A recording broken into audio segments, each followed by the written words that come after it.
It's Josh Vergara from Android Authority. What's going on, everybody? Can you guess what I'm about to do? Google made a lot of people happy with an update to the Nexus 7.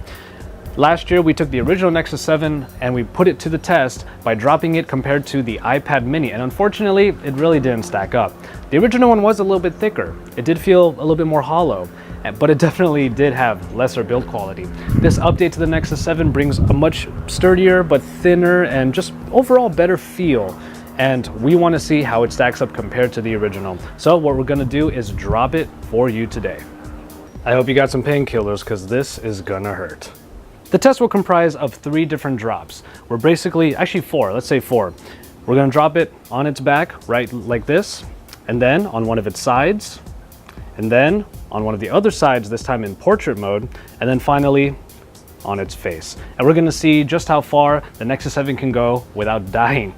And we'll get started with the test right now. It's drop test time. Nexus 7, 2013 edition, drop test onto its back. Here we go. Checking cameras, and try my best with the grip here. Let's see if I can get it to land flat on its back. Ooh. Ooh. Sickening thud right onto its back. Didn't even bounce, nothing like that. I got a perfect drop right there. So let's see what happened. All right, well, the good news here is that the back definitely held up pretty well. There were no cracks, not really anything there, just some scratches over here, but very few. I'm dropping this on on cement over here, so we are not really working with jagged rocks like in my previous drop test. But that being said, I got a perfect drop right flat on its back. Not really any scratches even, just a couple over here. And yeah, it actually looks pretty good. It still retains that nice sleek look. Oh.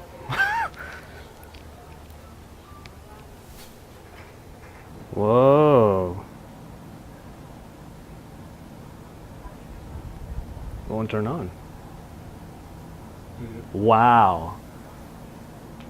Okay, so I actually have some bad news. That one drop, it seems, dropping it right on its back might have dislodged something on the inside. I can't hear any shakes or anything loose inside, but I just tried to turn it on right before the second drop test, and I can't get it to power on at all. So, but the show must go on, and we're going to drop it to see what other aesthetic damage might come up if we drop it on its side, on its other side, and then finally on its face. All right, so drop tests on the side, Nexus 7, let's see. All right, again, I'm trying my best with the grip here just to make sure it lands on its side, and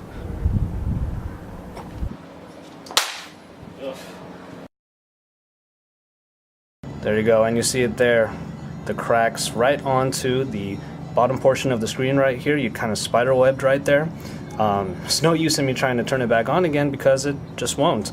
But yeah, there you go. You can see the scratches right on the what looks like the bottom portion of the bezel, maybe the bottom left portion, and it spider webs over to the side. Actually, now that I think about it, we should try to drop it opposite the side that was cracked. So I'm going to drop it from where the headphone jack is, which is at the top. So right here, trying to drop it so it lands right on its side, right there. Okay, here we go.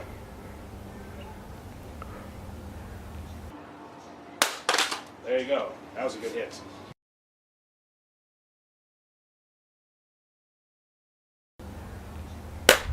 There you go. That was a good hit. The actual cover that goes around the entire back of the Nexus 7 has snapped out. So you can probably see right over here, right there. See, I can actually separate the tablet a little bit more. And also a little piece snapped, tiny little piece of plastic snapped from just right around there. The Nexus 7 is essentially in 2 pieces now. So if I really wanted to, I could just really pry this Nexus 7 tablet into 2 complete pieces. But we have one last test. We already cracked the screen, but we have to be fair and complete the test properly. We're gonna drop it right on its face for the last test. So here we go. Got to get into my shot here, and finally, there you go. there you go. And so that's the damage done to the front.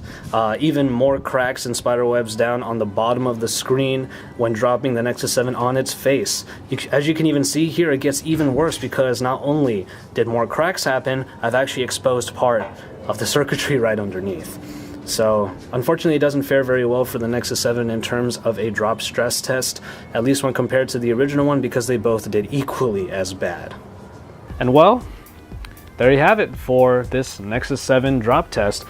It's really unfortunate and honestly kind of saddening that the Nexus 7 of this year still has the same problems that one last year had when we did that drop test.